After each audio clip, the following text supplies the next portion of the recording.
আজকে আপনাদেরকে দেখাবো সৌদি আরবের ইফতার কেমন হয়। বেসিক্যালি এই ভিডিওটা আমার আম্মুর জন্য। উনি অলওয়েজ জানতে চাই আমি কি খাই না খাই, সৌদি আরবের খাবার দাবার আমি খাইতে পারি কি না।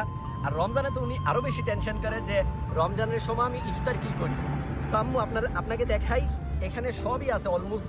এখানে আপনার আলুর চপ, বেগুনি, দেন হচ্ছে ফ্রুটস, জুস, এগুলো সব আছে।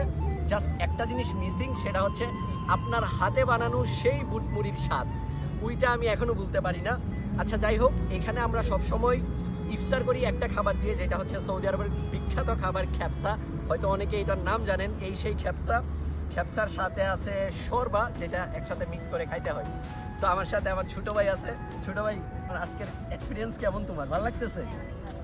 তো আমাদের সাথে এখানে আরও সদস্য আছে। এখানে বিলাই মামা আছে, ওইদিকে আরেকটা বিলাই মামা আছে।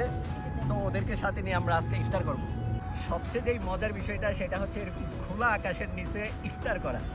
এইটার মুভমেন্টটা আমি জাস্ট আপনাকে বলে বোঝাতে পারবো না। জাস্ট মুভমেন্টটা দেখেন, খোলা আকাশ, এইখানে মসজিদ, পার্কের মধ্যে আমরা ইফতার করতেছি। আলহামদুলিল্লাহ, আলহামদুলিল্লাহ।